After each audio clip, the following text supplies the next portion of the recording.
Hello, welcome back to CrystalMind. Today we are here to talk about self-discipline. Well, self-discipline has been in existence for time immemorial. Even the Word of God requires that we have self-discipline. Have you set targets in your life? Have you set targets for work, for your health?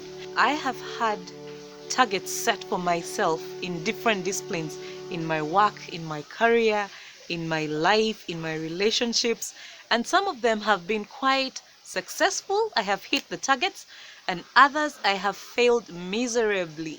In 2018, I set out to stop eating carbohydrates for one sole reason: to improve my health. I failed. I love rice. I love carbs. Well, I failed.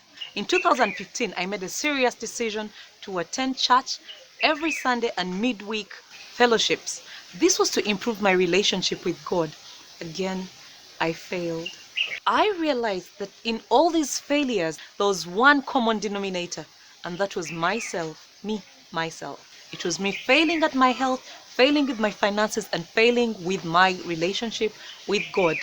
That got me thinking, the power for me to meet my targets lies entirely on me.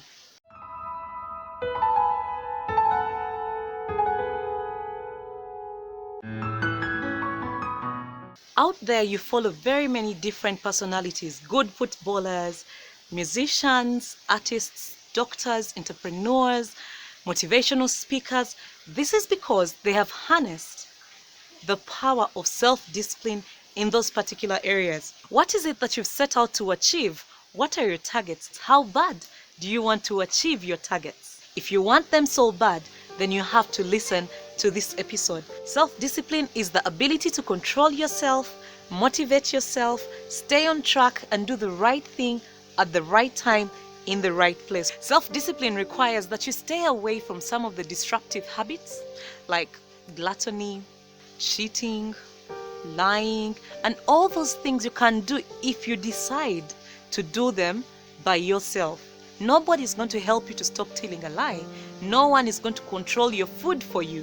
Nobody is going to stop you from gambling. And you have to have control over what you want to achieve. For you to have the ability to control yourself and to motivate yourself to stay on track and do the right thing, you have to understand the principles of self-discipline.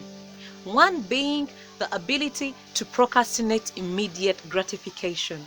You have to learn to delay immediate enjoyment. For example, if you wanted to lose weight, you have to learn and harness the ability to say no to carbohydrates or to say no to eating every time. You have to be able to pass by the chocolate bars in a supermarket. You have to have the ability to stop taking so much sugar.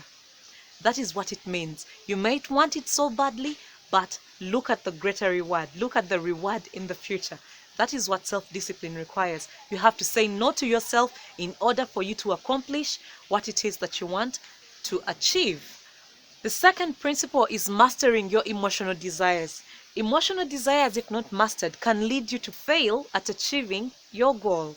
So if you learn to master your emotions, most likely every time you react to something, it will be well thought out, and self-discipline requires control. So you will be able to think before you act. Self-discipline could be challenging. Some of the challenges you could face include stigma. When you make up your mind and say that you are going to change your life, not very many people might understand you.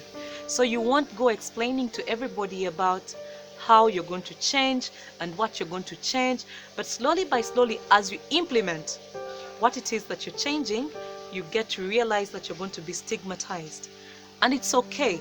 The moment you start to get stigmatized, then you know that you're on track, you're staying focused, and probably you're moving towards what it is that you want to achieve. The other challenge you receive is if you say, I'm done and tired of being promiscuous, but probably you had a boyfriend or a girlfriend who you've not consulted on your decision, and he was one of those so many.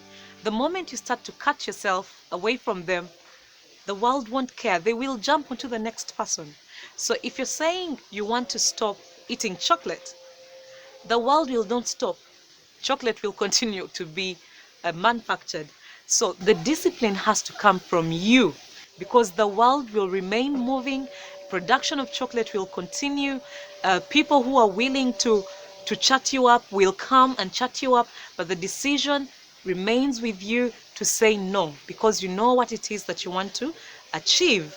If you decided that you want to lose weight, it's up to you to wake up at 4 o'clock in the morning to start your exercise so that by 8 you're in office. Discipline remains with you. But the world does not care, because the sleep will always come. You will always want to stay in bed, but because of self-discipline, you will get up and do your exercise. So self-discipline is an individual decision.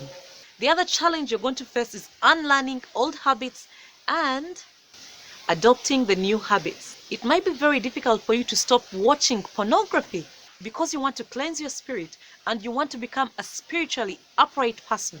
You are going to have to say no and get alternative ways of enjoying yourself, or alternative movies to watch than porn. When I talk about self-discipline, this is something that we live by every day, and we beat ourselves over not achieving our goals. Hebrews 12:11 emphasizes the principle of delaying immediate gratification. It reads, "No discipline seems pleasant at the time, but painful. Later on, however, it produces a harvest of righteousness and peace for those who have been trained by it." When you harness self-discipline, my friend, success is going to be the new you. Don't forget to click and subscribe. Leave a comment, and you can tell us which topics you would want CrystalMind to handle. See you!